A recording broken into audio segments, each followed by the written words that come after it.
Hello বন্ধুরা, কেমন আছো? আমিও খুব ভালো আছি। তো আমার মামা বলল, মামা বলতে ভাগনা ভাগনা বললো, মামা আমি শরবত খাবো। তো কিসের শরবত খাবো ভাবতে ভাবতে ভেবে নিলাম কলা শরবত। তো এখানে নিয়ে চলে এলাম কলা, নারকেল ছাই, বাদাম, কিশমিশ, বরফ, দুধ, ঠান্ডা জল। তো এখানে দুটো জিনিস কম আছে, এক হচ্ছে চিনি আর হচ্ছে এলাচ। তো এই হচ্ছে আমার ভাগনা, এর নাম হচ্ছে সায়ন। তো আমি ভালোবেসে মামা মামা করে ডাকি। তো এইখানের মধ্যে এসব জিনিস আছে, কীভাবে কী করতে না করতে তোমার দেখাবো। তো এইখানের মধ্যে আমি একটা জিনিস বলতে চাইছি, ভিডিওটা অবশ্যই ভালো লাগলে শেয়ার করবেন, লাইক করবেন, নোটিফিকেশন অন করবেন, যাতে ফার্স্ট ভিডিওটা তোমাদের কাছে পৌঁছে যায়। তো চলো রেসিপিটা দেখাচ্ছি কীভাবে কী করতে হয়। তো প্রথমে গ্রাইন্ডারেতে ঠান্ডা জল দিলাম। তো একটা একটা করে আমি কলা দেবো, এবার কলা দিচ্ছি। এর মধ্যে দিয়ে ভাবছো ভিডিওটা নড়ছে, অ্যাকচুয়ালি ক্যামেরাটা নড়ছে, অ্যাকচুয়ালি ওই যাকে ভিডিওটা দিলে বাচ্চা ছেলে ক্যামেরা করছে, অ্যাকচুয়ালি ওকে দিয়েছিল ক্যামেরাটা ধরতে। তো ক্যামেরাটা ধরেও নাড়াচ্ছিলো, আমার একটু প্রবলেম হচ্ছিলো, পিছখানে ওকে বারণ করছি তারপরেও বলছে না। তারপরে একের পর এমন যেটা বলছে একের পর একটা বলে যাচ্ছে, কলা, দুধ, ঠান্ডা জল। তো দেখতে পাচ্ছ কতটা ঘন হয়েছে। অ্যাকচুয়ালি এতটা ঘন হবে না, একটু পাতলা থাকবে। তো পাতলা থাকতে গেলে কি করতে হয় না করতে হয় সেটাও আমি শেয়ার করব।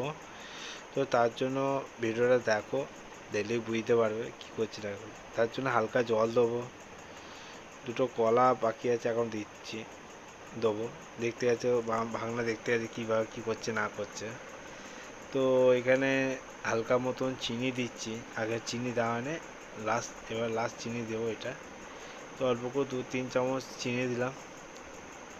তো তারপরে ফের একবার হালকা করে দুধ দিয়ে লাস্ট একটুখানি বাকি আছে, এটা করে নেবো। করে নেওয়ার পরে এটাকে কী করবো, আমরা ফের জল দুধ দিয়ে হালকা করে পাতলা করে নেবো।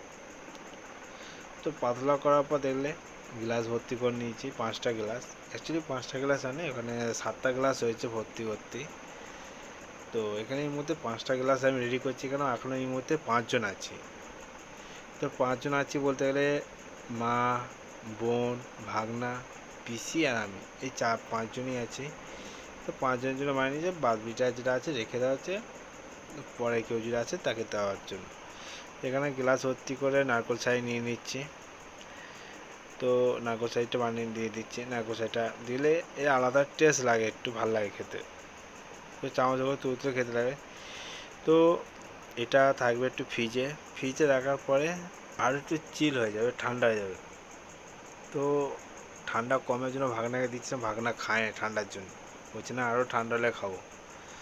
রেখে দিলাম ফ্রিজে, মাকে ফ্রিজ থেকে বার করে দিলাম, মা খেতে বলতে হেভি ভালো হয়েছে। তো এখানে একটা জিনিস বলছি, ভিডিওটা অবশ্যই ভালো লাগলে লাইক শেয়ার করবে। তো ভিডিওটা শেয়ার করে দিও। তো tata, bye bye, tata bye bye.